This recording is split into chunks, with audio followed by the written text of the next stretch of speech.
Hello everyone, welcome to our YouTube channel.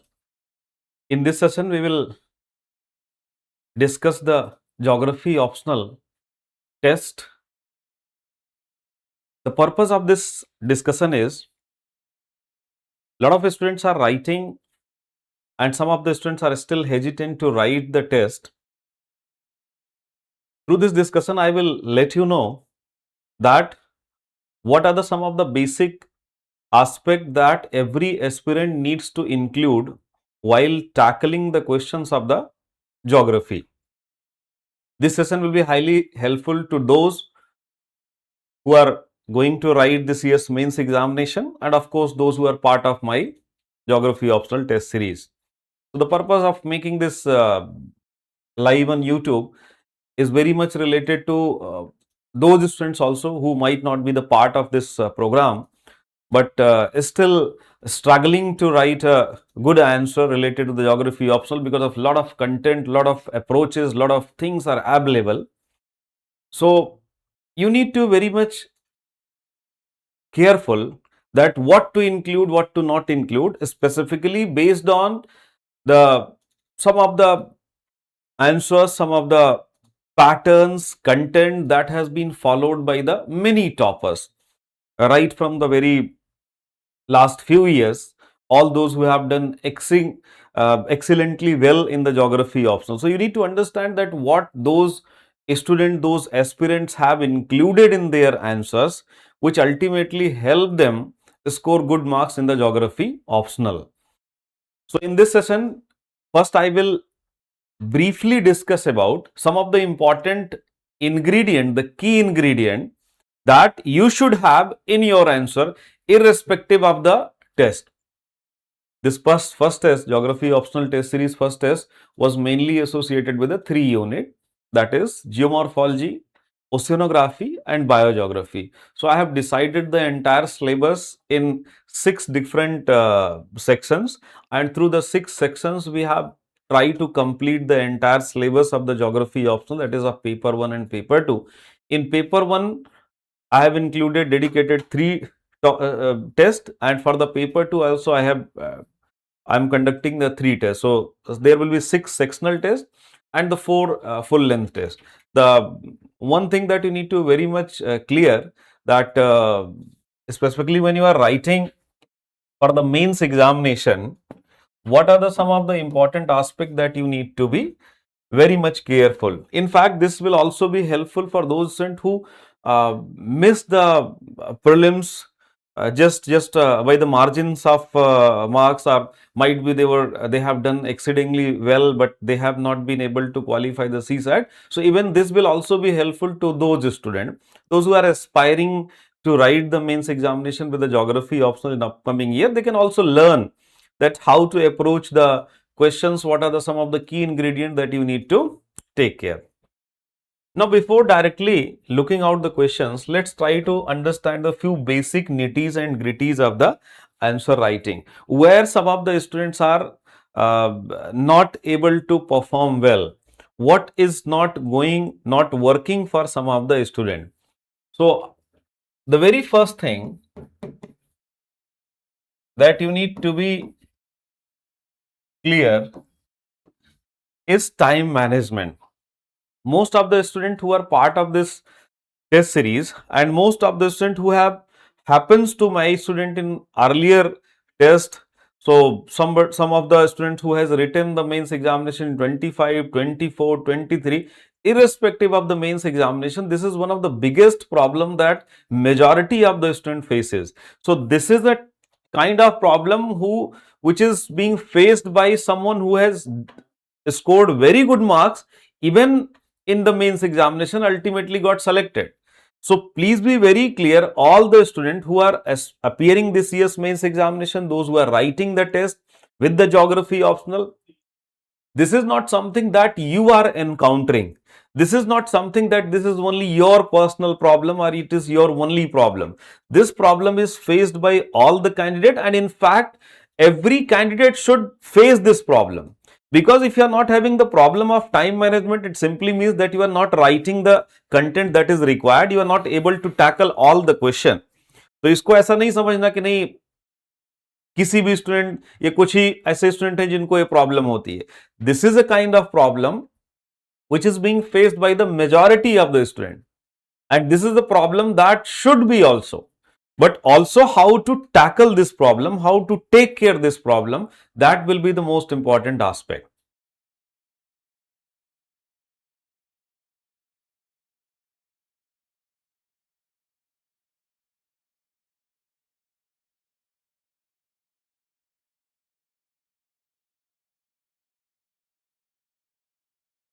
So how to tackle the problem of time management?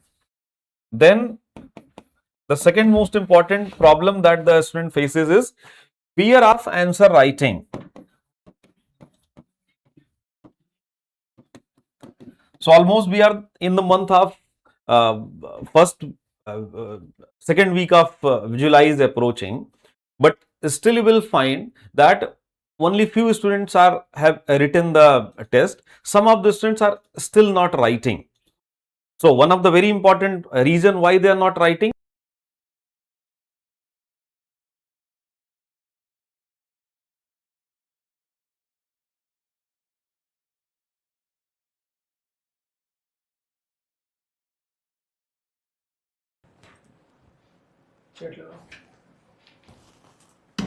On am I?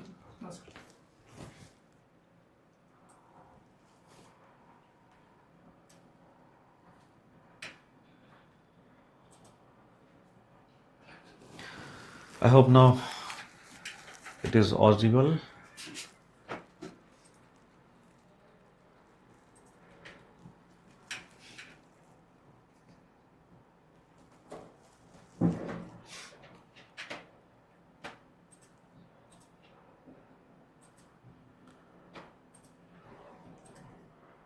All right. So we were discussing about some of the basic nitties and gritties associated with the writing the answers of geography optional. So before directly starting the discussion of test,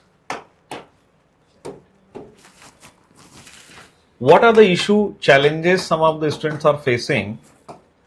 The very first challenge is time management, then fear factor.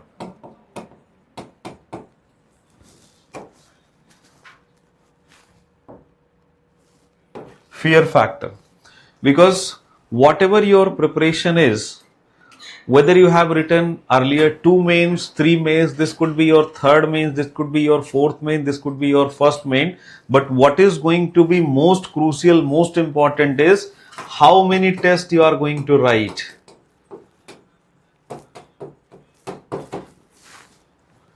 So some of the students, what they used to do is they will join the test series and their approach is that I will only write few tests, and how they will decide that which of the tests, because they think that this is my core area, this is my strong area, so I will only write the test related to this.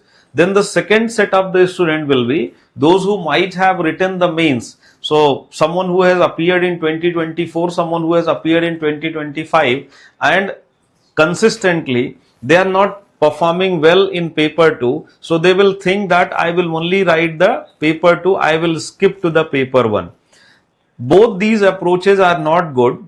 Whenever you are writing the mains, before the mains, it is always advisable that irrespective of your answer writing of your GS or ethics paper or essay paper, at least try to write 8 to 10 tests.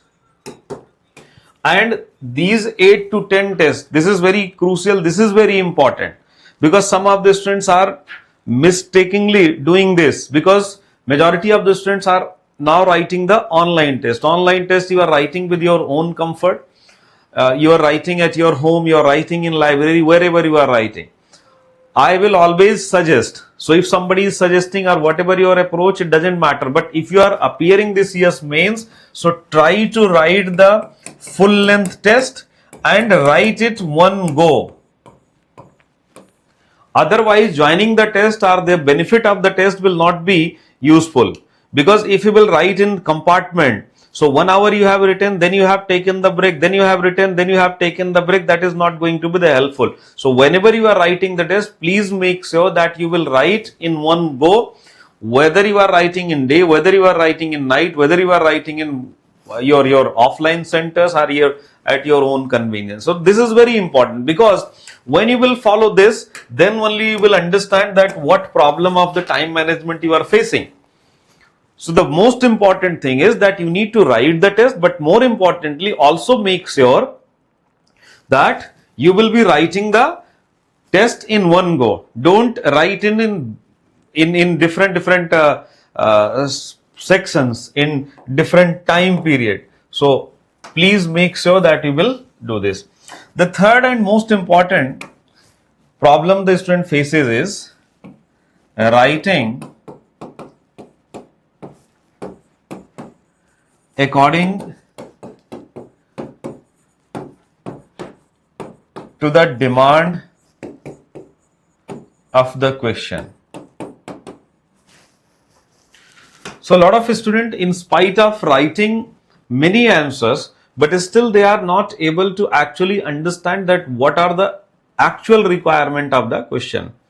Why they are not able to understand this? Because their writing approach is simply associated with whatever the term that is being given, whatever the theme you have studied, whatever the topic you have studied, you are just trying to write according to the topic, not according to the actual vocabulary of the question. तो बहुत जरूरी है कि आप जब भी answer writing करें, क्योंकि हो सकता है बहुत से स्टूडेंट्स के लिए हो सकता है कि आपने टाइम मैनेजमेंट को मैनेज कर लिया, you are completing your answer in 3 hours, आप 3 घंटे में लिख रहे हैं, आपने फियर फैक्टर को भी ओवरकम कर लिया, you are consistently writing, then also you are writing in one go, तो आप एक बार में ही पूरा पेपर लिख रहे हैं, and you have revised the topics, you have understood the topics, you are a very serious candidate, you are a very good student, but still your scores are not good, or if you have written the mains earlier, your marks are not improving, you are not getting the good marks, because for coming in the list, at least you should score 280 plus. So once you are getting the 270, 275, 280, then only you can be comfortably in the interview list, and obviously if you will get the average marks, you will get the selected. तो जो पहला target होता है, before directly jumping to that 300 target, every student should aspire to get the 300 obviously, but जो आपका पहला realistic target होना चाहिए, that is 270, 280, तो उसके लिए बहुत जरूरी है कि that you should write according to the demand of the question. So in this test discussion, my main approach will be to let you know that what the question is requiring, what should be your approach to answer writing, because I am not here to tell you that the content. So I am very much sure that most of you will having very good content, most of you must having a good content, तो आपके पास content की कोई कमी नहीं है, but how to channelize that content, that channelization is primarily associated with the writing according to the demand of the question. Because always remember, in this examination, what matter is mostly the demand. तो अगर आपकी ये demand meet हो गई, because everyone is preparing, so if your preparation will meet the demand what? Demand of the question. Because lot of time in initial phases, जब आप prelims से पहले हैं, तब आप एक प्रिपरेशन, इस यूपीएससी एग्जाम, इस सिलेबस की एक डिमांड है, तो आप वहां तक ही टच करते हैं, लेकिन जब आप मेंस लिख रहे हैं, तो मेंस में समझिए कि that there is a demand of the question. So if you will, your preparation will meet the demand of the question, you will get the success. So the door of the success, the door of your fulfilling the aspiration of becoming an IAS officer, IPS officer, goes through the how well you are able to fulfill the demand of the question. If you will able to pinpoint the demand, and if you will able to write the answers according to the demand, you will not face any problem. So आपको कोई problem नहीं आएगी. Now, before directly looking out the questions, let's try to quickly understand that how to tackle this problem of the time management. जो भी student हमारे हैं, जिनको भी टाइम मैनेजमेंट की प्रॉब्लम हो रही है, तो स्टार्टिंग स्टेज में क्या आप कर सकते हैं, because this is a very important question. So whosoever is writing the mains examination with the geography optional, they always have this question in their mind that what should be the actual the length of the word that needs to be written, because in 10 marker the examiner is expecting that you should write 150 word. In 15 marker you should be writing 200 words. In 20 marker you should be writing 250 word. So that is a well pattern, but if you will be writing that number of words, so there are greater chances, there are greater possibility that you will end up having a short of time.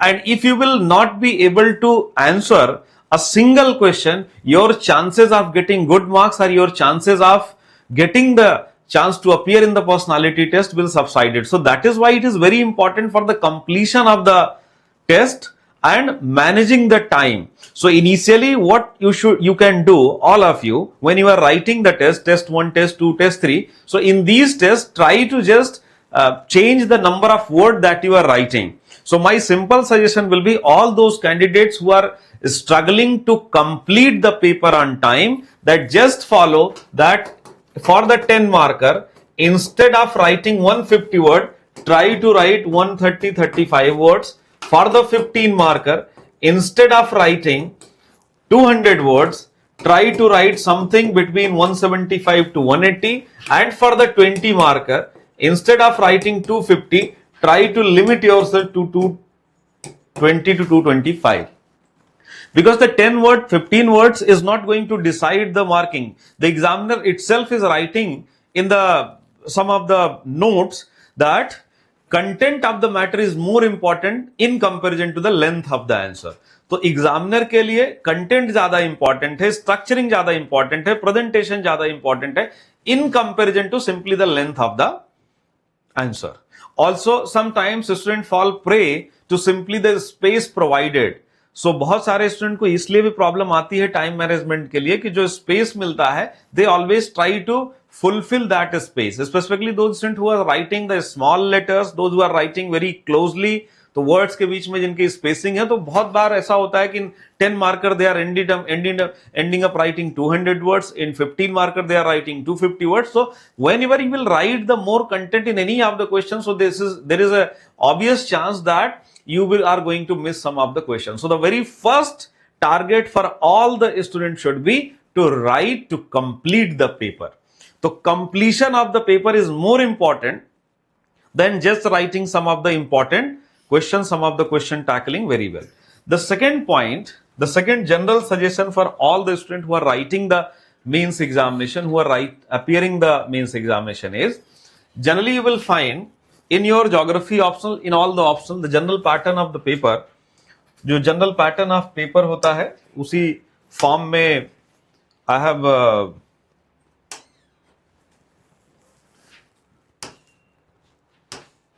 also design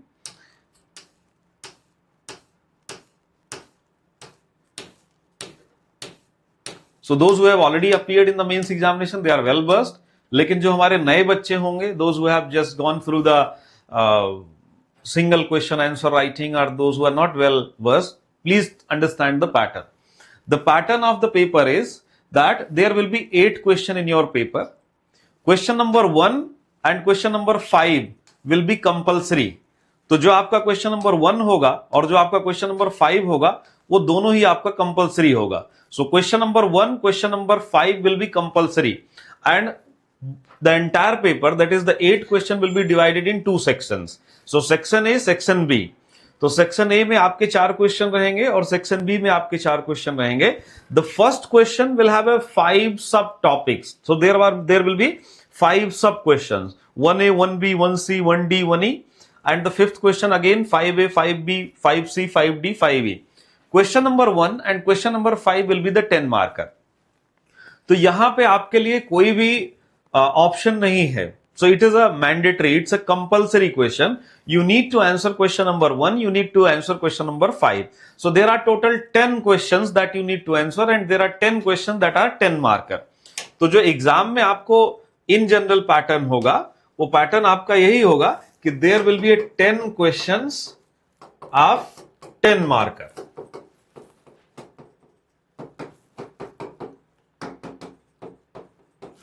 तो ये आपका होगा question number 1 and question number 5। Now out of the remaining question, जो भी आपके बचे question, section A में you will find that now you are left with question number 2, 3 and 4, and section B you will have a 6, 7, 8. Out of the remaining 6 question you need to write the 3 question. तो बाकी के जो 3 question, क्योंकि आपके 2 question compulsory है, तो now you are supposed to answer 3 more question with the only condition that every section should have at least 1 question. Means जो भी आपका बचा 3 क्वेश्चन होगा, या तो यहां से आप 2 क्वेश्चन पिक कर लेंगे, यहां से एक पर करेंगे, या यहां से आप एक करेंगे, and here you will have a 2. So at least a question should be from both the section, means 1 from this section, 1 from this section. जो थर्ड क्वेश्चन है वहां पे आपके पास चॉइस होगी that whether you can pick up from here, whether you can pick up from the here.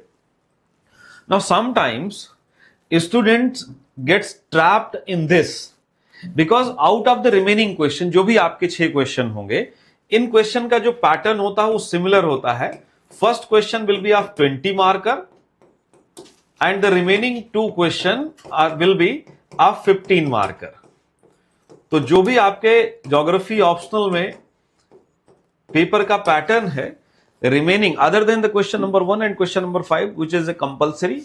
Now you are left with 6 question, question number 2, question number 3, question number 4, question number 6, 7 and 8.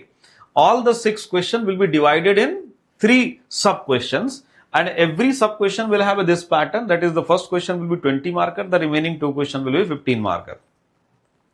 Now here some of the student commit mistake in actual examination कि उनकी preparation भी अच्छी है, उनका time management भी अच्छा है, structuring भी अच्छा है, demand भी क्वेश्चन की फुलफिल कर रहे हैं, प्रेजेंटेशन भी अच्छा है, but what the problem they are facing और what mistake sometimes student committed is they select that question simply because based on the first question. So let's suppose that you will have a 2 question. ऐसी situation आ गई कि जहां पे आपको 2 question में से एक सेलेक्ट करना है. कोई भी 2 क्वेश्चन हो सकता है. It can be second question, third question, between the third and fourth, between the fourth and six, between the 6 and 7. तो आप ऐसे सिचुएशन में फंस गए हैं जहां पे you can answer one of the question, and the situation is that in one of the question, one section you are well prepared, and in another question you are having a good understanding of the 2 question, but you are not well prepared, you are not having the good content for the first question. So my suggestion to all my student happens to be that always look, always utilize that where you will have a higher proportion. Don't just go with that logic that in first 20 marker I am having good content, so I will be able to write 20 marker, because 20 marker is less than the 30 marker. So if you have a good understanding of the 215 marker, select that question, because the question selection also becomes sometime crucial. Lots of students who are a very good student, but at the end of the examination they realize that because they have selected the wrong question, that is why their score is comparatively lesser. So all these things you need to take care in the coming 2-3 weeks, because everything should be settled by the first week of August. तो जो आपका mains का exam है उससे 10 दिन 15 दिन पहले all these things should be settled by you. You should not have any kind of doubt, you should not have an iota of doubt related to all these things. Now one more thing, so try to answer comparatively lesser, and for this question selection be very clear that other than the 1 and 5, select the question carefully. So allocate 15, 20, 30 seconds before directly starting the answer. तो थोड़ा समय लीजिए, समय लेके आप देखिए कि content का फ्रेमवर्क बनाइए, आंसर का फ्रेमवर्क बनाइए, और फिर स्टार्ट करिए आंसर राइटिंग. तो कोई जरूरी नहीं है कि just immediately you get the answer sheet and you have just started answering. Try to take some time and select the question very carefully. Now, one more suggestion. There are multiple ways out to answer the question. Generally, what in last many years through the interaction with most of the toppers who has performed exceedingly well in the geography optional, one thing becomes very much clear, that majority of the students mindset happens to be the same. So most of the students always try to start with long answers. तो बहुत सारे student का जो approach होता है, they always start with a 20 marker, then they go for this 15 marker, and generally majority of the students have tendency to write the question number 1 and question number 5 in the end. This I have suggested from a long period of time to all my students, and some of the students have got very good marks. So बहुत सारे student ने अपने score improve किए हैं. Of course, this is not the only reason. They have the other reasons also: time management, the structuring, the presentation. But it always have worked out for the student. So you can also follow. My simple suggestion will be: start from the question number 1 and then write the question number 5. So 10 marker को आप पहले करिए. So try to answer the 10 marker first and then move to the remaining question, the long answer. So long answer को बाद में आप start करेंगे, पहले आप 10 marker को करेंगे. So this is my simple suggestion. This is the general suggestion which you can follow, and because it has given the good results to the earlier students, those who have appeared in 23, 22, 24, 25. So obviously you will also be get benefited. Now, one more aspect of the answer writing is structuring and presentation. So both structuring and presentation we will take care in the your discussion of the question. लेकिन कुछ आपकी structuring और presentation का in general understanding आपको होनी चाहिए. Whenever we say structuring means the answer should have a 3 component, that is introduction part, body part, conclusion part. And whenever we say presentation, so in the presentation you need to have some of the important ingredient of answer writing. Important ingredient of answer writing means case study आपके answer में है कि नहीं है. Are you able to include the case study? Then are you able to include some of the examples? If you are writing for the India geography, are you able to include some of the maps in your answer or not? If you are writing the world geography, so diagrams, case study, some data, some flow chart. So all these will decide the presentation of your answer. So both the structuring and presentation is very important tool for approaching the geography optional. So let's start the question, and through the questions we will understand the approach that needs to be followed.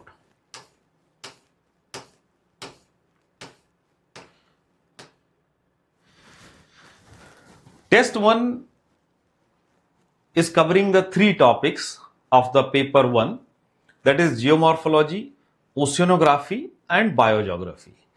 Geomorphology is a topic which most of the student faces problem and they struggle a lot, because in last 10 years paper if you will go through, then you will find almost every year the first question that the examiner is picking up, generally happens to be that question where lots of student fumbles, lots of student will have a problem. तो कई बार ऐसे question include करते हैं कि जहां पे you might not have been aware of that terminology, you might not have been idea of that particular landform, and generally this question will be associated with the landform. Because we have so many landforms on the earth surface, so it is not possible for any UPSC aspirant who is preparing the geography optional for just considerable period of time to learn all those landforms. So always you will come across in this situation. On the similar lines, I have also tried to frame the question. So the question is, what are Yardange and Zeusen, where and how they are formed? So एक land form का question है and this question is basically associated with the geomorphology. तो ये geomorphology का question है और आपका landform से associated है. Now let's try to understand that how you should approach this question. क्या approach होना चाहिए?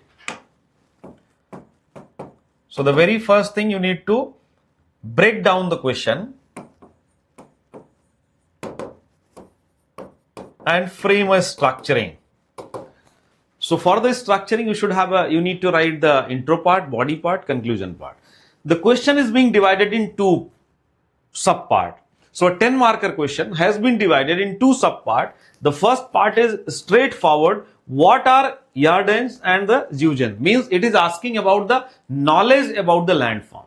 So directly asking. So no hidden meaning. So it's not a hidden question that simply based on the theme. So straightforward question. So first part of your answer should be including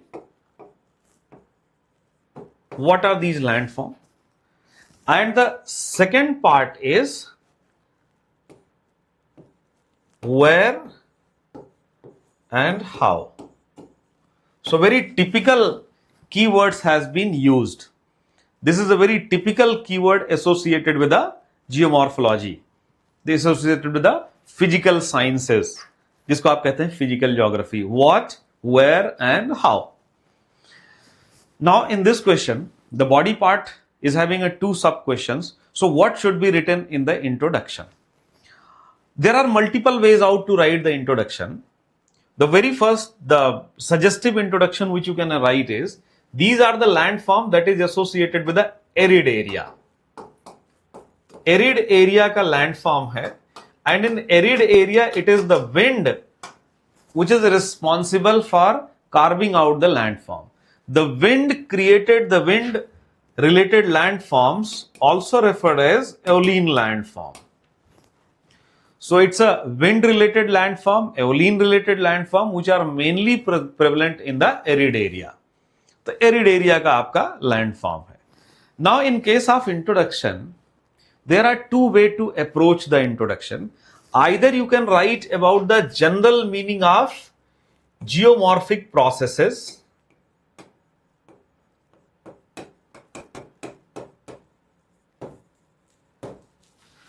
so the general meaning of geomorphic processes and what are the geomorphic processes, the different agent of the geomorphic processes. So either you can write this or you can directly start writing about the Aeolian landform, the wind related landforms. So both the things will work out, whatever suits you. But the general way out, easy way out is simply connecting with the topics of your syllabus, because this is primarily associated with the topic of landform, that is the geomorphic processes. तो geomorphic processes से आपका question frame किया गया है. तो in introduction try to write that geomorphic processes, what are the geomorphic processes, and in that please write the agent. Now coming to the body part, write about the Yarden's and Zeugen. So these are the landforms which will be present in the arid area. अब ये जो Yarden's होते हैं, इनका जो orientation होता है, generally these will be present in a ridge form, vertical form. तो ये आपको एक vertically arranged मिलेंगे, because the erosion जो आपके wind areas में erosion होते हैं, the process of erosion, there are the three different processes, but the two important processes that you need to write in your answer is one process known as deflation. Deflation you need to write and explain, and also you need to write the abrasion. So deflation is simply the movement of the wind. So when the weathering ultimately loosen the materials, loosen the rock, so when the rocks will get weakened, they will be ultimately transformed into the sand, small size of the sediment. So these sediments will be blown away by the wind. So when the wind is blowing, and in this method, in this process, the landform is getting degraded, The degradation of the landform is simply associated with the process of deflation. Like the similar process will take place in most of the mountainous area. So degradation of the landform related to the wind will be either associated with the deflation or associated with the abrasion. In case of abrasion, the difference in abrasion is, in abrasion, some of the sand, some of the sediment that will be present in the air. So the sediments and the sand present in the wind itself, it will start acting like a cutting tool for the removal of the material. So materials will be broken down, materials will be removed by the sand, by the sediments which are present in the wind.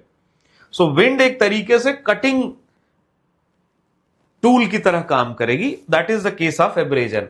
But in case of deflation, it will simply just remove. So it is like sweeping away. So it is sweeping away the material. So it is very similar. If you can visualize in general in your house, in your nearby. So if you are taking a broom and you are just removing the material, so that is your deflation.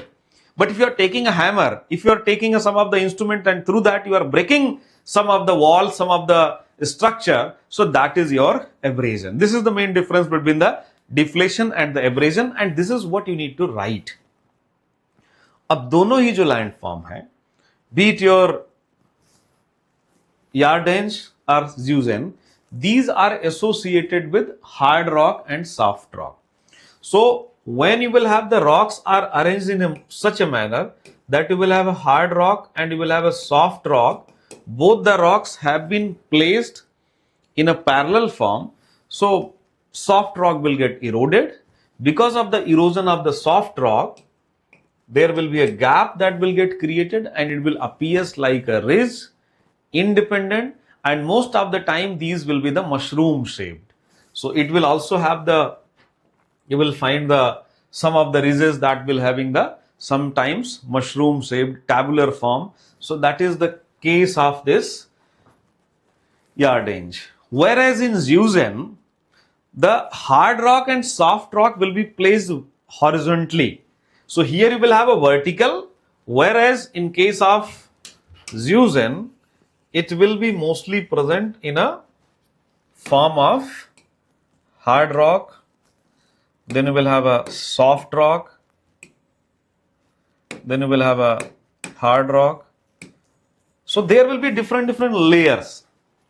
And when the wind will blow, wind will have tendency to cut down the soft rock more. And when the wind will cut down the soft rock more, so ultimately you will have some of the structure which will appears to be bigger on the below side and smaller on the mouth. So different structure will appear, and these different structures are simply referred as the Zeusen.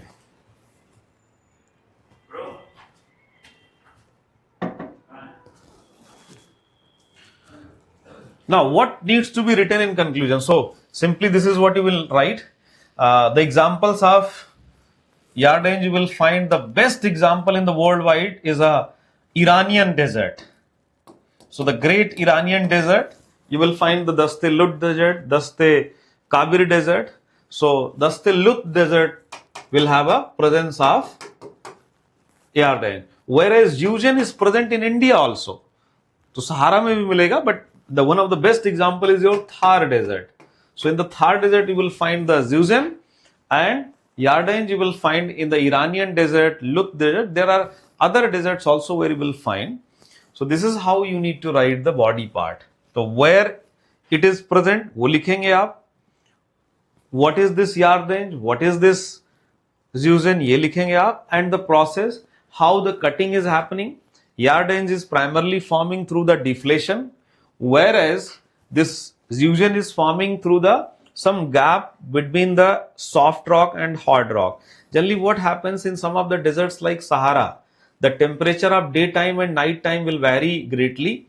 So night time temperature will be very low, and there are some of the time processes of the glaciation. So where will be formation of the ice. When the ice will form, it will put up some of the pressure, so the gap will increases, and in the daytime there will be again melting of that ice. This process of thawing and freezing will create a lots of pressure in the rock, and ultimately the size will become bigger and it will transform into the Zeusen. Even sometimes there will be chances that the Zeusen will get collapsed, and when it will get collapsed, so there can be a it will give a resemblance of more or less like a flat surface. So this is how you need to write. Of course, it is a lots of content I am expecting, I am suggesting, but no need to understand that each and everything you need to write. So whatever the content is coming on in your mind, you can write. In fact, if you are not having the sometimes if you are not able to write the geomorphic processes, then even you can write the, you can start by the arid cycle of erosion. So the Davis that has suggested the arid cycle of erosion, the very famous Davisian cycle, arid cycle of erosion, that is 1905. तो उसको भी आप highlight कर सकते हैं. You can write that also. वो भी आप लिख सकते हैं. And in that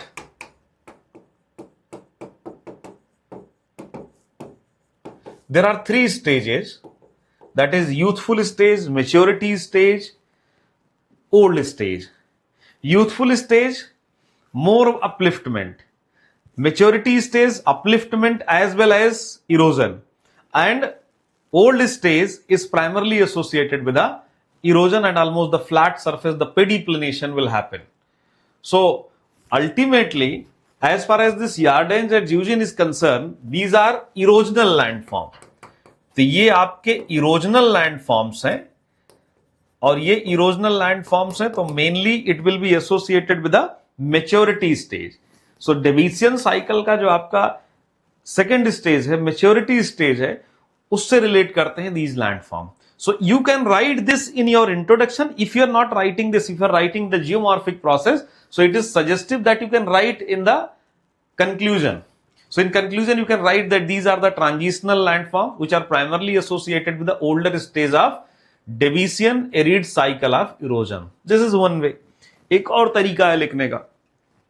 ये जितने भी landforms हैं, all the topographic features that are present on the earth surface, it gives us insight about the processes, the phenomena that has taken place on the earth surface.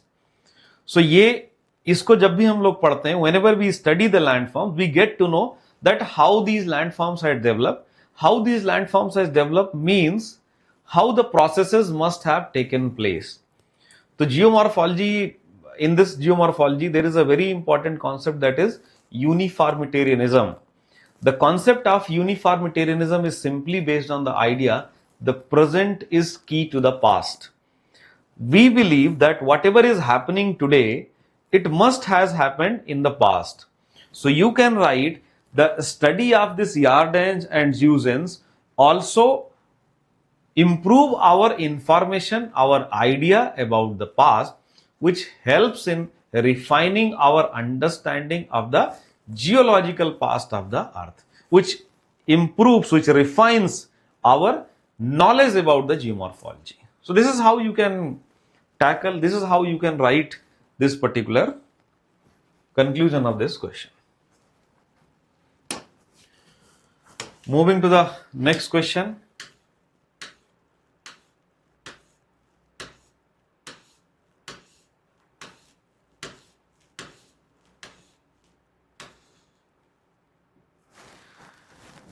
The next question I have given to you is, what is ocean ranching?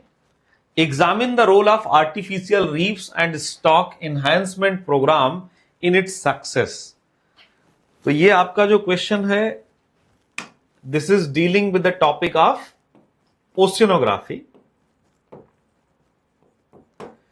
In oceanography, you will find we have a topic of marine resources. So we have a topic of marine resources, and in marine resources, related to that marine resources, this question has been framed. On the similar question, there was a PYQ. तो पहले एक इसी theme पे एक question पूछा भी गया है आपके प्रीवियस ईयर्स में. So on the similar line I have given this question, I have framed this question. So again, this is a 10 marker question, but now it is expecting you to write in two parts. The first part is direct question, that is what is ocean ranching. The second part is examine the role of artificial reef and stock enhancement programs. Stock enhancement program मतलब जो आपकी quantity है उसको किस तरीके से improve करेगी.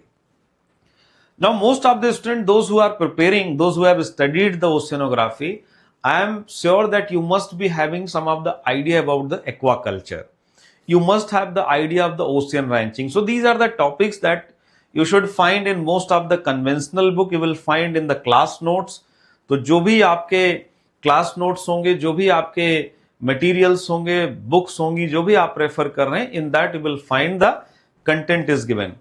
As far as this ocean ranching is concerned, this is a process of just doing the utilizing the resources, growing, harvesting the marine resources in the open ocean. Aquaculture, we will create a different environment altogether. So in the vicinity of the coastal area, we will generally have tendency to just acquire a, you can say, a different territory that will be a closed system. But in case of ocean ranching, this is an open system only. तो यहां पे हमारा target ये नहीं है कि हम लोग अपना अलग से कोस्टल एरिया में ही साथ पास के रीजन में हम लोग अलग से ओशियन फार्मिंग करेंगे. Here our purpose is we just need to improve. Let's say we have a fishing zone.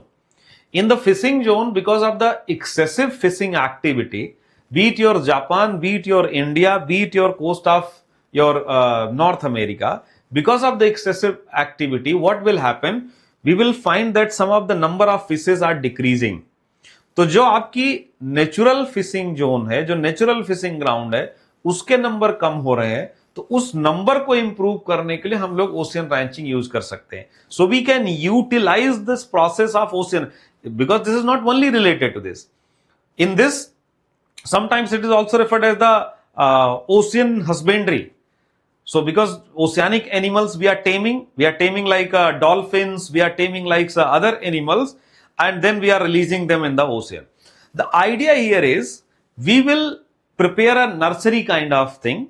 So in the nursery, initially stages, those shrimps, those marine resources, marine organism will be first grown. Once they have grown to some days, few weeks, then we will release them.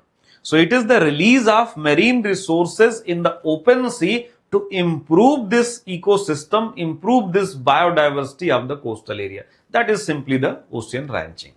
So ocean ranching is simply phenomena of releasing the marine resources in controlled manner to improve the ecosystem of the ocean, to improve the fishing productivity of the ocean. So this is ocean ranching. Now let's quickly look out कि what should be the structuring. एक general structuring क्या होनी चाहिए?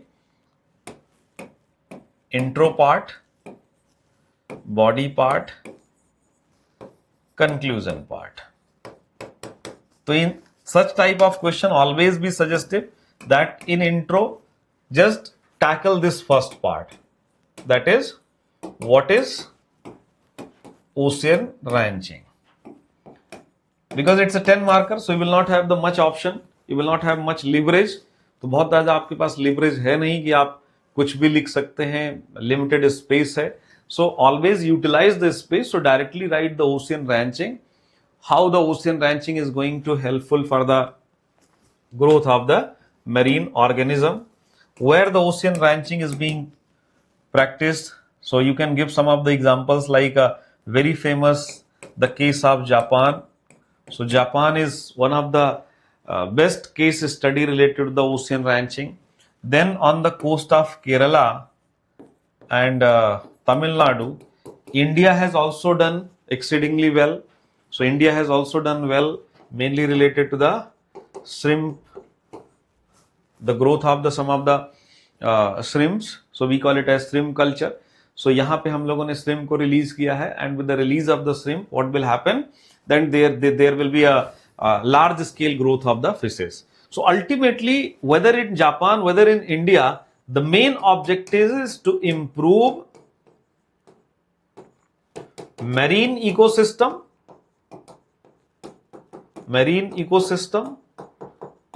Other than the marine ecosystem, increase the fish productivity.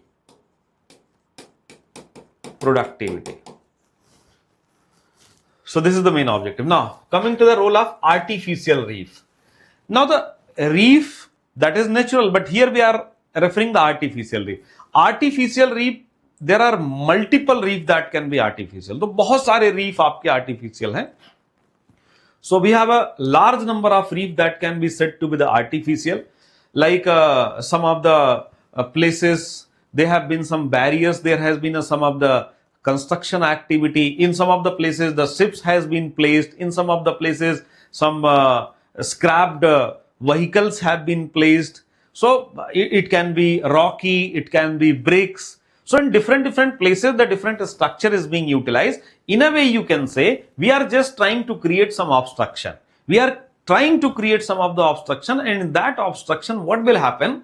Some of the growth of marine organism will be tackled, will be monitored, and our main purpose is not to obstruct the movement of the oceanic water. Our purpose is not to obstruct the ocean that relief feature, but main purpose is to look out that what is affecting the growth of that marine organism, why the growth of the fishes, why the growth of the marine organism has declined. So that is the only purpose of this artificial reef. So this artificial reef is mainly to improve the stock enhancement, because if you will look out the some of the programs of India like the blue economy. So we are looking out the ocean from the very great perspective. India's coastal boundary is around 11,000 kilometer. So we have a 11,000 kilometer boundary, and we happens to be one of the leading producer of the fishes in the worldwide. Our 1/3 population lives 100 kilometer vicinity to the coastal area. So within 100 kilometer, 1/3 population of India is living. We have such a long coastal boundary. In that backdrop, the ocean resources, the marine resources becomes of utmost importance, because we are looking out these oceanic resources from the perspective of food, from the perspective of export, from the perspective of improving the economy, doubling the farmers' income. So all these things are looked upon. So we are not just trying to improve the production of the fishes. We are trying to just initiate the entire cycle, because when you will have the growth of the fishes, ecosystem will be healthy. When the ecosystem will be healthy, so the over the period of time, naturally the number of fishes will improve, will increases.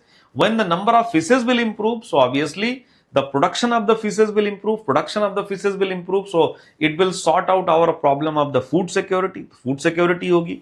फिर आपका जो fish processing zone है coastal area में, वो improve होगा. We can utilize more and more fishes to the export purpose होगा, तो obviously हमारा balance of payment अच्छा होगा, economic growth होगा. So we are looking from that perspective. So it is associated with this. The artificial reefs ultimately helps in the stock enhancement, improving the overall growth of the fishes. So this is how you can write in the body. Now comes to the conclusion part. In conclusion part, whatever the programs, whatever the policies we are initiating, specifically related to the oceanic area, always remember all these programs, policies will have some drawbacks, some threats related to the ecosystem of the oceanic area. So the marine ecosystem definitely gets impacted. So rather than directly criticizing, my suggestion will be, in conclusion, you can include some of the aspects like compliances. So we need to improve our compliance. because when we have a rules, we have a different policies, legislation. But what happens sometimes that those people who are involved in these activities, they ultimately ignore all these. So for that, it is very important that those who are involved in this ocean ranching, the marine ranching, ocean husbandry, they need to follow the your all the rules, regulation. Otherwise it will affect the marine ecosystem and the biodiversity.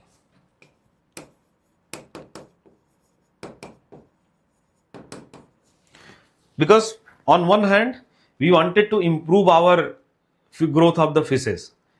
So fishes के जो growth है उसका हम लोग improvement करना चाहते हैं, लेकिन अगर आपकी फिशेस का ग्रोथ का जो इंप्रूवमेंट है वो तो इंप्रूव हो गया, but we are affecting the mangrove, we are affecting the coastal ecosystem, there is a more and more coastal erosion, so it will have a long term effect in the nearby area. So our approach should not be that is we are improving one thing but we are degrading another thing. So in your conclusion you need to write the things that needs to be very much attentive, people needs to be attentive, the policy maker needs to be attentive. कोई जरूरी नहीं कि criticism ही करना, कोई जरूरी नहीं कि आपको यही लिखना है कि that all these policies, all these programs have a negative consequences because it will have the issues related to the pollution, it will has released related to the some of the coastal, because the coastal erosion is the one of the greatest threat that we are facing. Most of the disasters that are visible, in that invisible disaster, the very important disaster that the entire country is facing, the coastal erosion. क्योंकि in general भी आपकी waves strong हो रही ocean में, सी level rise कर रहा है, तो कोस्टल इरोजन की प्रॉब्लम बढ़ रही है. और कोस्टल इरोजन की प्रॉब्लम जब भी बढ़ेगी तो जो ट्रांजिशनल जोन होते हैं, जो लो लाइंग एरिया होते हैं, वहां पे थ्रेट हमेशा रहेगी. आपका जो डेल्टाइक रीजन है, जो आपके मैनग्रूव एरियाज हैं, in deltaic region mangrove area you will find that the water will become more and more saline. When water will become more and more saline, the agricultural activity, the aquaculture, all these will get impacted, all these get affected. In fact, in body part, if you can also write that how the ocean ranching is different from how it is different from aquaculture. So the main difference between the ocean ranching and the aquaculture is that aquaculture is for the, you can say, closed system, whereas ocean ranching is in the open ocean. This is how you can tackle this question.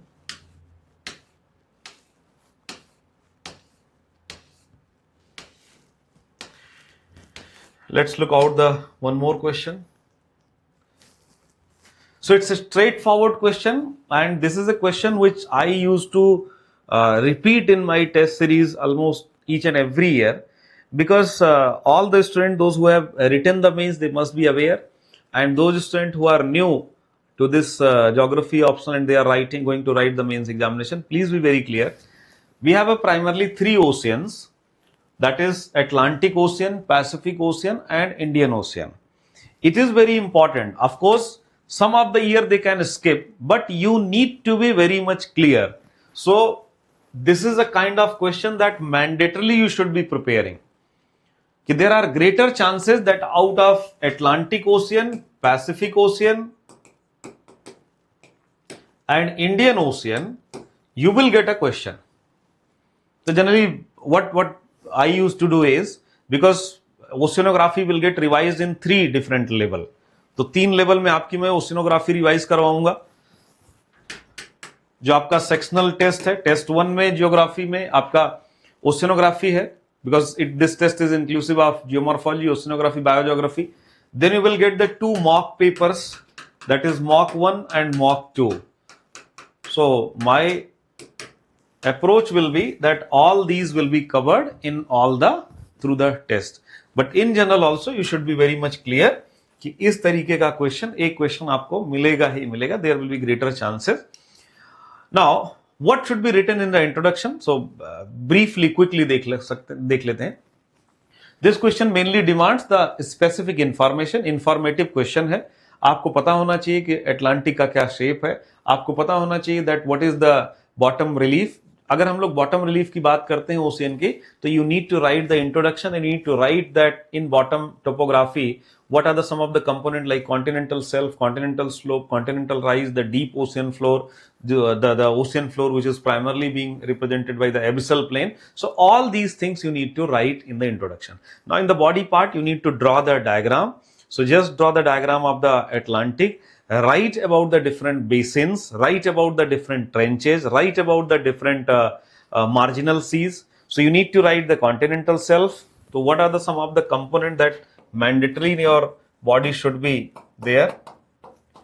The discussion of the continental shelf, the discussion of the trenches, the discussion of MOR, reference to that, discussion of divergent boundary, then marginal sea, then abyssal basin, that is ocean basin, trench or deeps.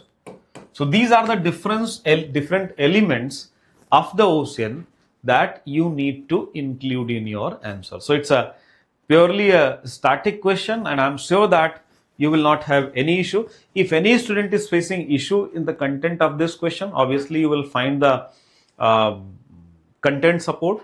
तो आपको जो है hint दिया जाएगा, उसमें भी मिलेगा. Other than the hint, जो भी आपका सोर्स ऑफ रिवीजन हो, आपका नोट्स हो या आपका बुक हो, जो भी आप रेफर कर रहे हैं वहां पे भी आप देख सकते हैं.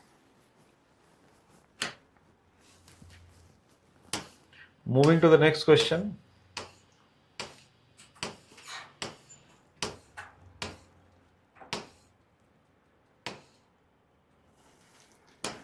What is fjord and where they are present? Also discuss their process of formation. Again one more question related to the landform. तो ये भी आपका landform का question है, and I am sure that now you will have a greater clarity of answering the questions related to the landform. So this is very much similar to the question of Yardange and the Zeusen. So the first A and first D on the similar line you need to tackle, you need to write. The process will be different. That was the arid landform. This is basically the coastal area glacial landform. So this will be mainly present in coastal area and it is formed through the glacial activity. So glacial activity will be only places where we have the glaciers. So glaciers are mainly present in the higher latitude. In a way you can say all the fjords mainly located in the higher latitude. So the glaciers, because it is in higher latitude, so you will find that these fjords are mainly located in the higher latitude. So the places like Norway, the places like southern part of Chile, the places like Alaska, even small scale New Zealand. So all these places will find the presence of the fjord. Now how the fjord develops? What is the process of formation of the fjord? Generally what happens, there will be a river valley. So V-shaped valley will already present. अब ये V-shaped valley आपका ocean तक जा रही होगी, ocean के आसपास तक जा रही होगी. ये होगी pre-glacial. So before the glacial, pre-glacial, you will find the presence of V-shaped valley. Then the glacier will come. When the glacier will come, this V-shaped valley, because of the glacial activity, more and more erosion will take place. And when the more and more erosion will take place, this V-shaped valley will transform into the U-shaped valley. So the V-shaped valley will get transformed into the U-shaped valley. And when this V-shaped valley will transform into the U-shaped valley, means there will be a vertical erosion, there will be a side erosion, but the side erosion will be more in comparison to the vertical erosion. So the glacial will be associated with the more and more side erosion. Now when the opening will become bigger, it will reaches up to the coastal area. Because it has been glaciation time period, so sea level will rise. After the deglaciation, जब आपका melting होगा, तो melting होने के बाद क्या होगी? First of all, the sea level will rise. So sea level first have fallen during the glaciation time period. Now in deglaciation time period, sea level will rise. All these ice that is present at the mouth of this U-shaped valley will get completely submerged with the melting, and through the melting and through the sea level rise, it will get submerged. So it is basically a kind of submerged coast. So it is a kind of submerged coast that are present nearby the coastal area. In general, what you will see that, like in case of Indian coast, we have very smooth coast. But when you will look out the coast of Norway, you will find that we have some zigzag coast. So there is an inundation in the coast. These inundated coasts are simply known as the fjords. So this is what you need to write. You need to write the, in introduction, directly write what is the fjord, where they are formed. So these are the coastal landforms associated with the glacial activity. Then coming to the processes, in main body you can write about the processes. You can write about the process of formation. In conclusion, what you can write, that these fjords are very interesting landform. So it attracts great number of tourists. So landforms are greatly attracting the tourist. तो tourist बहुत सारे आते हैं. So large number of tourists are attracting to these places. Other than the tourism, it also improve the economy. Economy improve करता है. It is also helpful in the fishing zone, क्योंकि वहाँ पे where we have a formation of the fjord at the mouth, there will be a shallow depth. When the depth of the ocean is shallow, so obviously it will be a good fishing zone, and good fishing zone means it's can also be useful as used as a harbor. So it can be used as a natural harbor, fishing, tourism. So these things you can write in the conclusion. So in conclusion, you can write about the importance related to the tourism,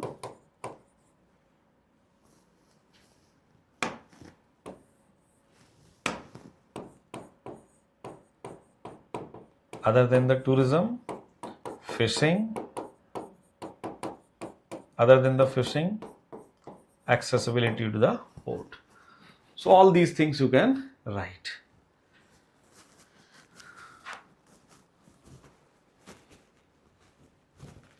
So now moving to the last question of compulsory question, that is first question.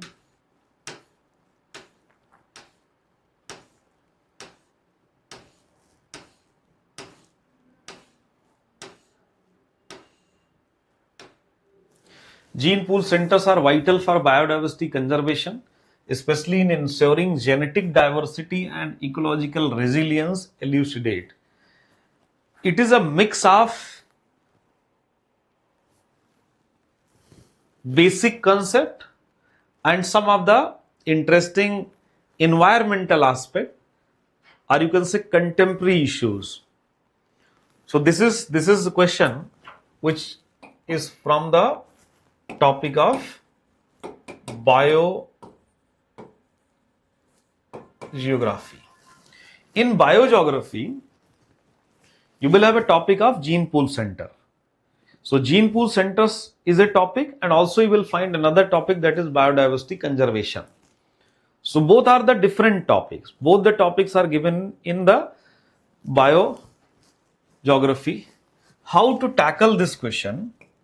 In intro part, क्योंकि question में दो part है, तो दोनों part आपको body में include करना. पहला पार्ट है gene pool centres are vital for biodiversity conservation, specially in ensuring genetic diversity and ecological diversity. It is asking you to elucidate. The general meaning of elucidate is making things clear with some example. So ये जो आपका elucidate है keyword, it's simple.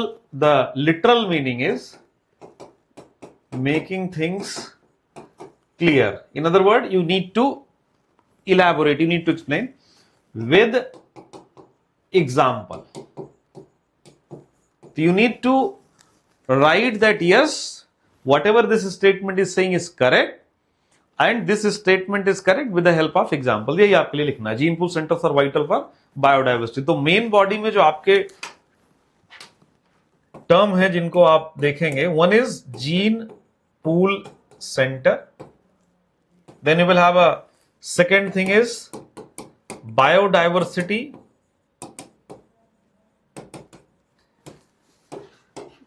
conservation, then we will have a ecological resilience. Ecological resilience. So these are the three issues that you need to tackle in your question. Gene pool center, biodiversity conservation, of course in biodiversity genetic diversity, biodiversity conservation में आपकी genetic diversity है, आपकी species diversity है, but mainly the question is asking you to focus more on the genetic diversity rather than the species diversity or ecosystem diversity. Biodiversity is primarily associated with the three diversity: genetics, species, ecosystem. तो यहाँ पे आपको genetic पे ज्यादा focus करने के लिए कहा जा रहा. And then the ecological resilience. Ecological resilience is mainly from the ecosystem perspective. Now, in introduction, because the question is not asking about what is gene pool center, it is very much suggestive to write about the gene pool center because it's a topic of your syllabus, and once you will write the gene pool center, you will convey that yes, I have an understanding of this topic, I have studied this topic. So introduction में simply लिखिए what is gene pool center. So gene pool centers are simply the centers from where some of the plant species, some of the crops has originated. In a way, these are the centers of the great diversity, great biodiversity. Vavilova has identified the 8 major centers of the gene pool. So Vavilova का reference आप दीजिए, and Vavilova's 8 different major gene pool centers. So 8 major gene pool centers. So you will have the China and Japan. You will have a Indo-Gangetic, that northern India. So Indian India region. Then you will have the Central Asia region. Then you will have a Central America. Also you will have a South America. You will have Ethiopia. Then you will have the East Center. So refer all those 8 centers of the gene pool center. Now, gene pool centers are very important because gene pool center are associated with the originality. The concept simply believes that over the period of time, the crops have self tendency to change its genes. Like if I can give you example and you can relate that. Earlier, before this green revolution in India, we were having thousands of variety of the rice. So we were having a great number of variety of the rice, but obviously all those rice variety was not having the high productivity. So productivity was comparatively low. But in fact, when you will have a greater diversity, greater genetic diversity, then the chances of the survival will be good. एक बहुत ही common example आप दे सकते हैं, that is your COVID. During COVID, what has happened? Because the virus was affecting the particular species. So if we are not having the major variation, there is a possibility that a single virus can wipe out the entire civilization. So very similarly, if you will have a single variety of the crop, if you will have a 10 variety of the crop, तो ऐसा imagine करिए कि आपके rice की productivity बढ़ने की वजह से आपके HYV सीड्स आ गए. अब HYV सीड्स में हम लोग केवल 10 variety of the rice we are cultivating, or let's say 100 variety of the rice we are cultivating. तो अगर हम लोग 100 variety of the rice पूरे कंट्री में कल्टीवेट कर रहे हैं, तो उसका लॉस, उसका completely wiping out is much easier than if you will have a 30,000 variety of the rice. So from the perspective of overall health of that particular crop, it is very important that we should have the genetic diversity. And because of that only, now we are revising, we are revisiting this concept of the gene pool center. And based on that gene pool center, now we are focusing on formation of global seed bank. तो हम लोग global seed bank, global seed vault की तरफ जा रहे हैं. There are two very famous global seed vault that you need to refer. One is present in your Scandinavian area, so Svalbard. Then you will have a Ladakh region. तो ये दोनों आपके जो gene pool this particularly seed bank है, इन दोनों का reference आप दे सकते हैं. And the idea is that all the crop variety will be preserved, and the preservation methodology is obviously in the cold climatic conditions so that its originality can be maintained. So this is the main purpose, that it should be preserving the originality. So all these things you need to write. Ecological resilience, as I said, that if you will have a variety of the species, so the chances of survival will be higher. So like, let's say there is an event of virus attack, there is an event of some other attack. In that attack, pest attack, might be if you will have only 10 variety of the rice, so entire rice crop has been affected. Now that rice crop cannot be cultivated in that particular climatic condition. तो अब ऐसी कोई situation आ गई कि एक ऐसा paste आया कि जो जितने भी हमारे 10 कॉमन वैरायटी ऑफ राइस हैं उसका रेजिलियंस हो गया. Now all these crops can be affected by a single paste, so it will not be possible to immediately come out with a new variety of the rice, and there can be a effect over the cultivation of the crop, and if the crops will not be cultivated, obviously it will affect the food security. Food security means your sustaining of the life people. So from that perspective it is very important. Health of ecosystem,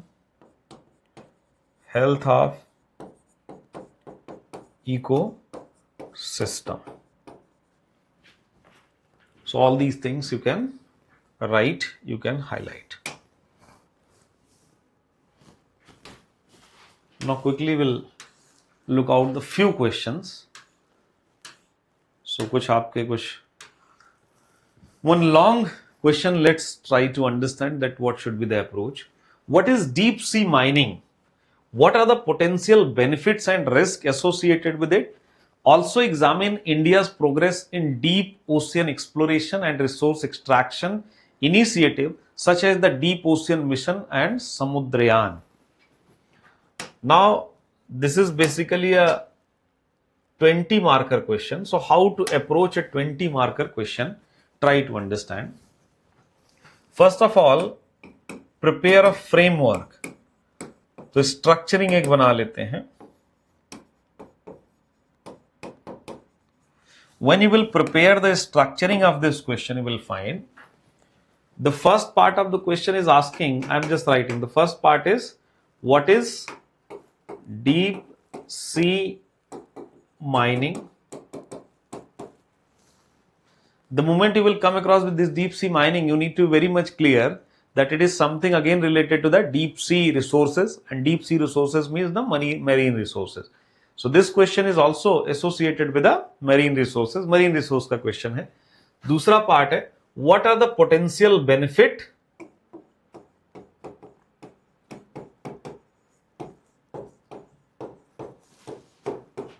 and risk associated. So the potential benefit and the risk associated. The third is India's progress.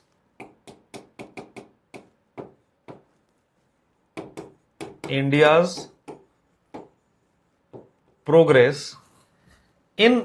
deep ocean exploration.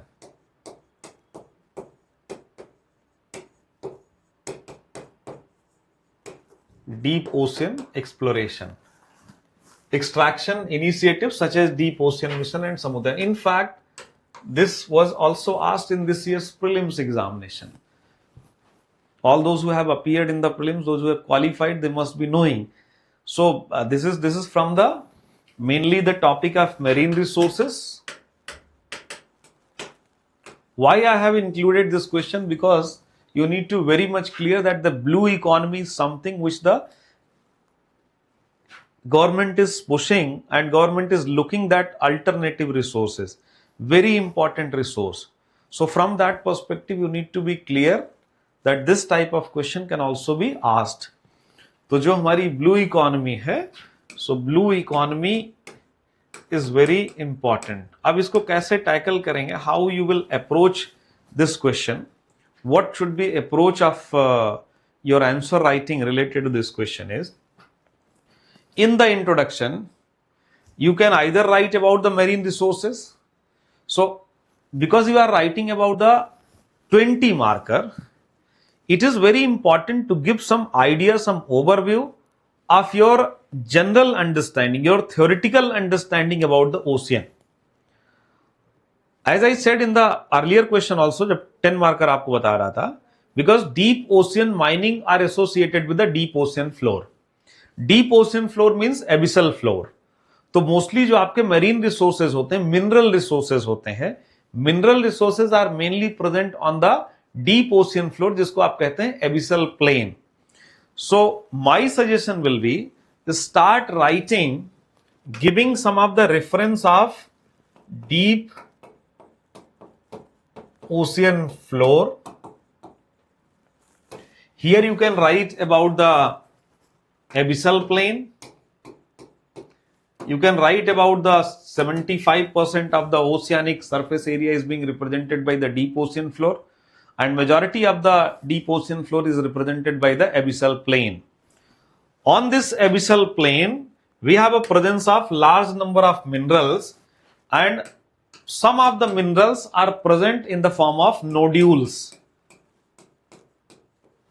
So we have a polymetallic nodules, then we have a manganese nodules. So you need to write about that, and then start writing here itself. So this could be your first paragraph of your introduction, and then next shift, the extraction, the exploitation and exploration of these minerals that are present. Which minerals that are present?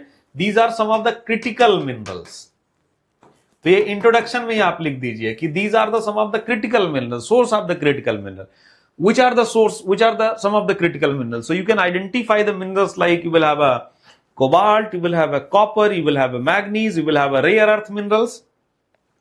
So all these minerals that are present in abyssal plain, that are present in the form of nodules, are the critical minerals, and most of these critical minerals are present on the ocean floor. So to extract those minerals, to exploit those minerals, we apply the deep ocean mining. तो ये हम लोग deep ocean, तो next paragraph में आप deep ocean mining के बारे में लिख सकते हैं. Then dedicate one paragraph, dedicate one point related to the provisions of UNCLOS. So write one paragraph related to the UNCLOS, extraction of the exploitation. What are the process of exploration and exploitation? So India is one of the country who got the right. So India is only the few country in the world who has got the right of the exploration as well as exploitation of the resources in the Indian Ocean. अब India आपका resource exploit कर रहा है, तो उसके क्या क्या आपके significance होंगे? So some of the significance that you can write is like economic significance. क्योंकि जब भी हम लोग मिनरल एक्सप्लॉइट करेंगे, मिनरल निकालेंगे, तो ऑब्वियसली हमारा जो इकोनॉमिक है एस्पेक्ट है, इकोनॉमिक वैल्यू आपका इंप्रूव होगा. So economic importance. Then of course we are better harnessing the marine resources. So it will lessen the burden on the exploitation or the exploration of the minerals on the surface. तो land पे हमारा जो mineral का exploitation हो रहा है उसको कम होगा. उसी के साथ में हमारे इंपोर्ट का जो रिलायंस है वो भी कम होगा. सो हमें कम इंपोर्ट करना पड़ेगा. In the present time period when most of the country are facing some problem of pollution, and in that backdrop we are promoting the EV. So in that EV some of the minerals are very important. rare earth mineral, cobalt है आपका, copper है. तो ये सारे mineral अगर हमें ocean के floor से मिलेंगे तो ultimately it will improve our supply, our availability, and if we have a more availability so our import will decline. So import हमारा कम होगा. Then strategic importance. So strategic importance की बात कर सकते हैं. Self sufficiency. Almost through the Samudrayan we have developed some of the machinery in which now India is capable of sending the 3-person up to the depth of 6,000 metre. तो लगभग 6,000 metre तक की depth तक हम लोग we are capable of sending the 3 persons, and those 3 persons obviously helpful in the extraction of the minerals. But at the same time, these are the points that you will write, but ultimately also try to write what are the some of the limitation. तो limitation भी लिखिएगा. So it is important that you need to highlight the limitation. Now when you will write the limitation, the most important limitation write about the pollution. Pollution की बहुत बड़ी problem है. Benthic zone जो हमारा है ocean का, benthic zone of the ocean will get affected.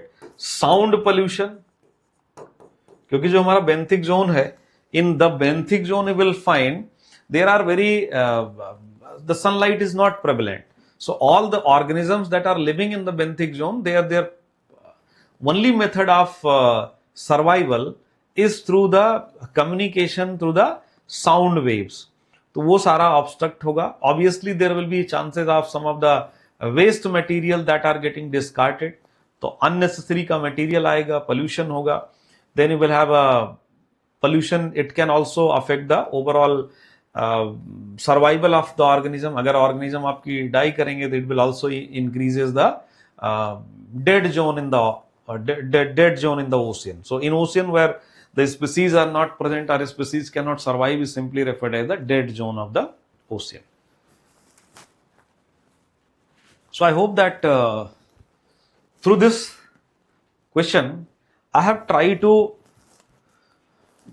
answer that very important question which the lot of student faces, because what is happening these days, you will find large number of questions are being asked in such a manner where question appears to be very generic in nature. Paper 2 में बहुत ज्यादा है. Paper 2 में जब when we will discuss, then we will talk about it in a great detail. But it is mainly prevalent in your even paper 1. So in paper 1 also they are forming, they are framing some of the generic question. अब generic question जब भी बच्चे answer करते हैं, whenever the students are answering the generic question, तो generic question में students का एक perspective होता है कि if I am answering the generic question, so they will always try to link it with some of the concept. So now the student will have some of the understanding, some of the common misconception that we need to include some of the theories of paper, your human geography. So if the question is about the deep sea mining, if the question is about the exploration of the deep sea mining, so the student is struggling because that student have been suggested that you need to write about the some of the theorists. So this type of prototype will not fetch you good marks. So in case of generic answer, do not try to always give the naming of some of the theorists. It is always suggestive that link it with the concept.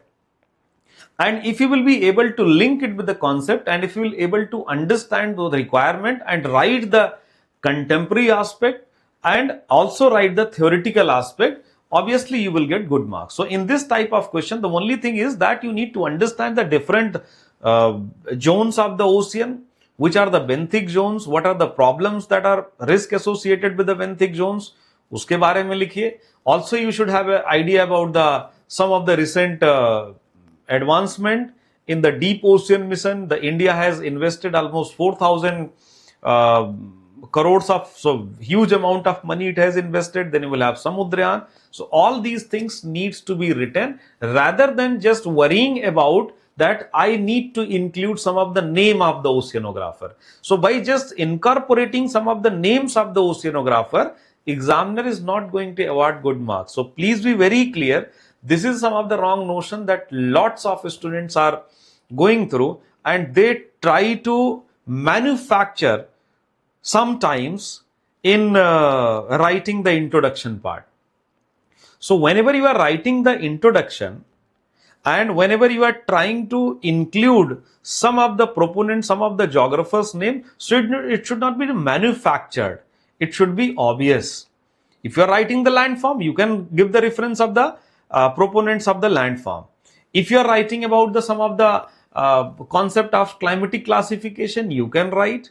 But when you are writing the generic answer, it is not necessary to include some of the proponent of the oceanographer, that by writing the oceanographer only you will get the answer. So please be very clear about this. तो ये आपको clarity होनी चाहिए. All right. Now quickly look out some of the questions. You will get the hint, solution related to the content part. You will get the hint, and through the hint you can look out if you are facing any problems in related to the content of the question. Discuss the concept of isostasy and compare the models of isostatic compensation proposed by Airy and Pratt. So it is a static questions of the isostasy. Isostasy is a theoretical concept of geomorphology, and we have a two major concept of the isostasy. Is a one given by the Airy, the another one is given by the Pratt.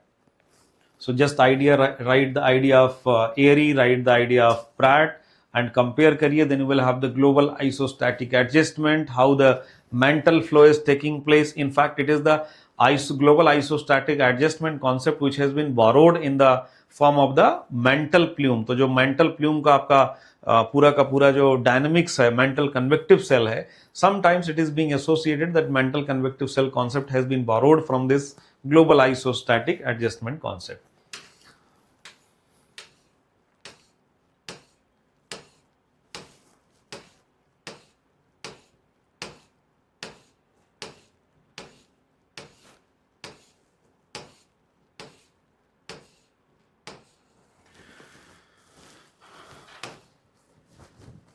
Again, a very straightforward question, and this is a question of the from the biogeography, and in last 4-5 years they have repeated the question from this theme. So this is also one theme that you should not miss. Explain the distribution, explain the distinguishing characteristic of zonal, azonal and intrazonal soils with reference to their formation process and the spatial distribution. Basically, the soil, global soil is being divided in different categories. So the Marbutt's classification, the Marbutt divide the world soil in three categorizations. The zonal soil primarily the formed through the in situ process. Then azonal soil mostly the soil that doesn't belong from that place, that like ex situ, like you will have the best example is your northern plain area. तो जो हमारी northern plain की soil है, जैसे कि आपकी alluvial soil, वो एक azonal soil है.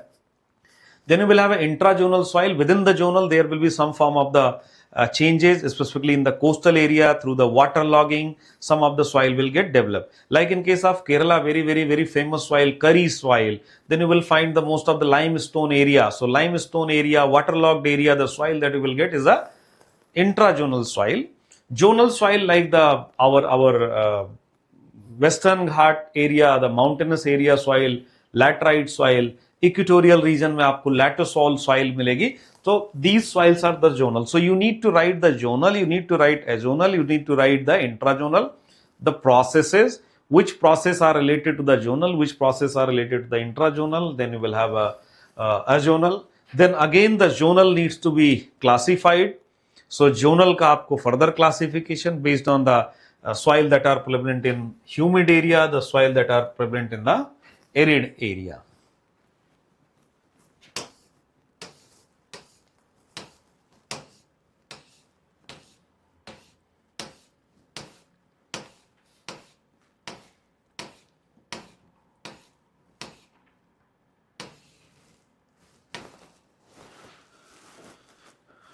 One more question related to the soil.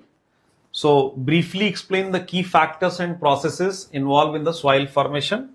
Also write about the layers. So this is question that is of the soil horizon. तो जो आपकी soil होती है in situ develop होती है, तो different zone में होती है, soil horizon है.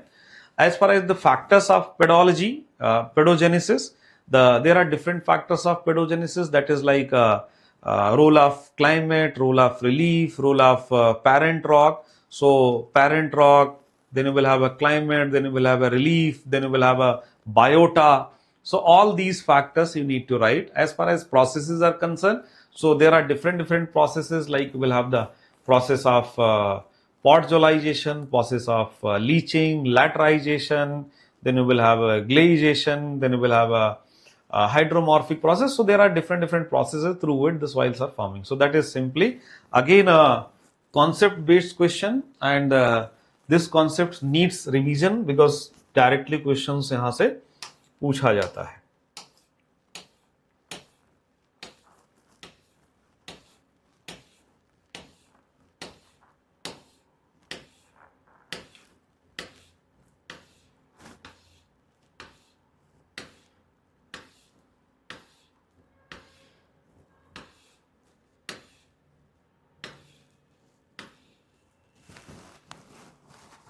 Examine how geomorphological knowledge contribute to effective hazard mitigation and sustainable urban development, citing recent.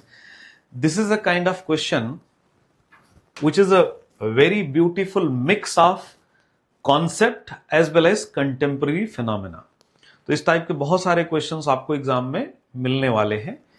This question is mainly associated with the applied geomorphology. So this is a geomorphology question, and topic is applied geomorphology.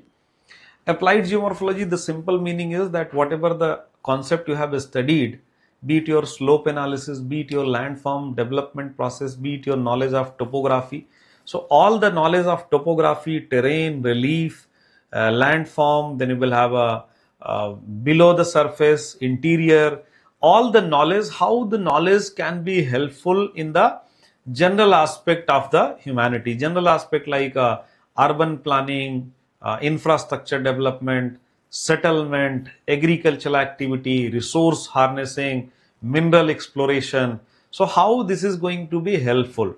So on that topic this question is being formed. Like just recently you will find that there is a landslide. तो अगर आपकी landslide है, like you will have the Wayanad landslide, so whatever somebody is referring, but if there is a landslide, it means that the local lithology, the local surface, the load carrying capacity, the geological aspect has not been taken care properly.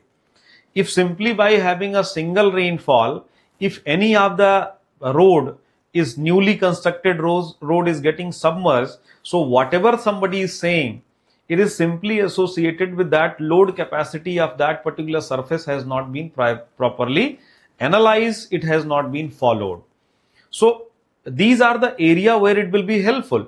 Like if in the mountainous area, if more and more construction activity is taking place, more and more construction activity means we are cutting the rock, we are blasting the rock. So ultimately the rock will get weakened, and when the rock will get weakened, there are chances of the large scale landslide. तो इसी वजह से geomorphological knowledge is going to be very crucial, very important in most aspect of your hazard mitigation. Because hazard, specifically the natural hazards, are something which are very much predictable. So only the few natural hazards that are almost, you can say, very difficult to predict. Otherwise, most of the natural hazards are predictable. We know that in case of Himalayan area, we know that in case of Western Ghat area, both the areas are highly prone to the landslide. Himalayan area की dynamics है क्योंकि young rock है, young landform है. But in case of your Western Ghat area, most of your southern India, we know that the problem of landslide will happen only in the high rainfall cases. तो जो भी आपका western घाट का नया project है, नया development है, it is very important that we need to follow the microzonation of the landslide. तो अभी तो माइक्रोजोनेशन का भी प्रोसेस हो रहा है, लैंडस्लाइड के एटलस डेवलप किए जा रहे हैं. So project and the academician needs to be in sync. They need to understand that hazard hazard can occur any of the time. So if there is some proneness in any area, we need to think 1,000 times before initiating the project. Of course, development is important, but the development should not happen by just ignoring some of the important aspect of the landform. तो यहाँ पे theoretical aspect के साथ साथ example लिखना होगा, तो आप उत्तराखंड का एग्जाम्पल दे सकते हैं, आप हिमाचल का दे सकते हैं, अभी अभी आपका वायनाड लैंडस्लाइड है तो आप वायनाड लैंडस्लाइड का एग्जाम्पल दे सकते हैं. तो these are the some of the examples that you will write. So this type of question can mainly be answered through the recent examples. One of the very good example you will find in case of Joshimath. So there is a entire Joshimath surface is some of the houses in 2023 what they have witnessed is subsidence of the houses. तो पूरा का पूरा जमीन बहुत सारे घरों की it was clearly visible that there is a cracking that is developing. Some of the houses has started submerging. So it is simply associated with the entire landscape. Entire landscape की जो load carrying capacity है वो exceed कर रही है the development that is happening.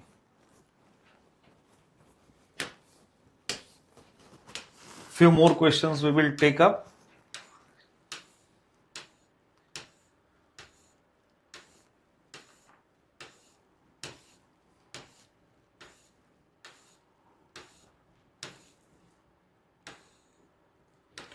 Explain the concept of tidal resonance and analyze its role in exacerbating coastal flooding. Also differentiate between tidal resonance and tidal bore. It is a conceptual question, analytical question. This is related to the oceanography. In oceanography, you will find we have a topic of tide. तो एक आपका tide का topic है. अब ये tidal resonance क्या है? Tidal resonance is mainly is nothing but it is different from the tide. So the very first thing that you need to understand that tidal resonance will only occur in the small water body. It will not be associated with the bigger water body. So it will be visible in the bays, in the gulf, in the estuaries. तो bays, gulf, estuaries इन सब जगहों पे आपको tidal resonance देखने को मिलेगा. जितनी भी आपकी वाटर स्मॉल वाटर बॉडीज होती हैं, all these small water bodies what they will have their own oscillation mechanism.